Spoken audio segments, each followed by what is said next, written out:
Hey, Charlotte. I appreciate your comments. I appreciate you telling people to get out in the sun because the sun is totally healing, and every cell in your body has photoreceptors that need UVA and UVB light.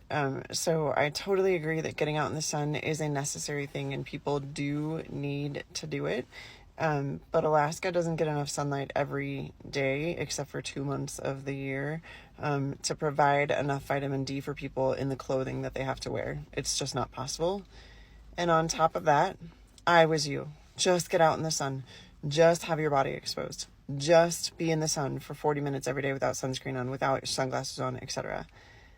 And then my vitamin D got tested because there was a whole heck of a lot of stuff going wrong with me. And I was somebody who was out in the sun swimming at noon for an hour from May 15th to August 15th. No sunscreen, 6 days a week.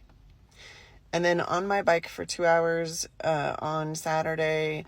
And again, no sunscreen on, shorts, tank top.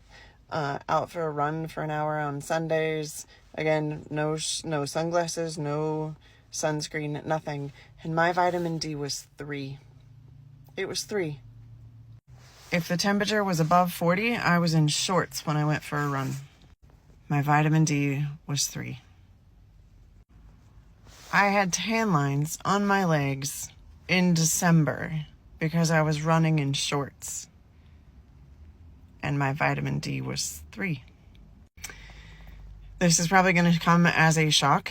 There are people genetically, who do not convert vitamin D from the sun. They don't do it well enough to have all the health benefits of vitamin D conversion from the sun.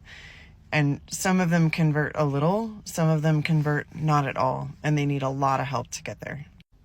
I am one of these people, and it kind of sucks because I have to take a vitamin D supplement every day for the rest of my life.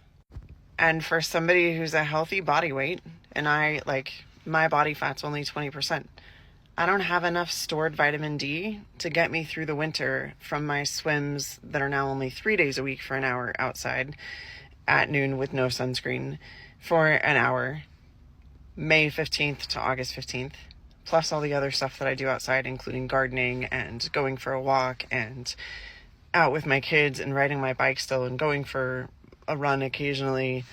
None of that has been enough to keep my vitamin D up. And I tried to test that year, and this year I thought maybe, just maybe, I could do it. Maybe I could just rely on the sun again and I would be good. So I stopped taking my vitamin D supplement in May. When I stopped taking my vitamin D supplement, my vitamin D was at 87. My vitamin D right now is at 46.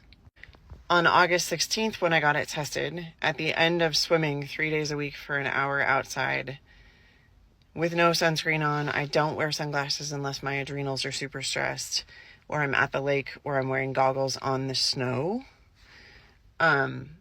It was at 64.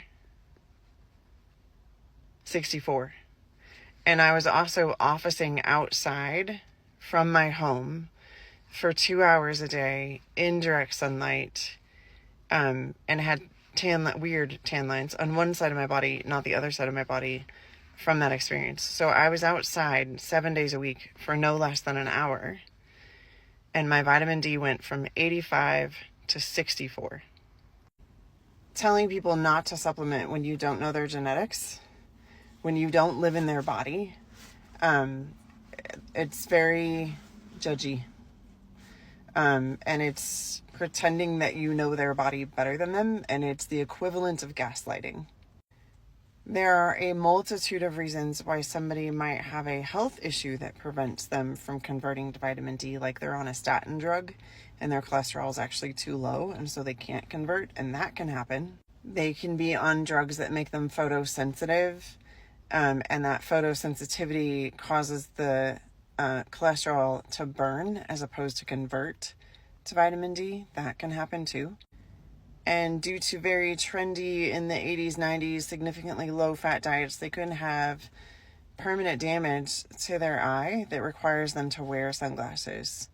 And so they don't convert well because their body doesn't really know that it's full sunlight outside. So yes, I get it. Everyone needs to be outside for at least 30 minutes in direct sunlight every day without sunglasses, without sunscreen. But that's not going to solve the issue for a larger percentage of the population than you might think, because genetically or medication-wise, they can't convert vitamin D from the sun.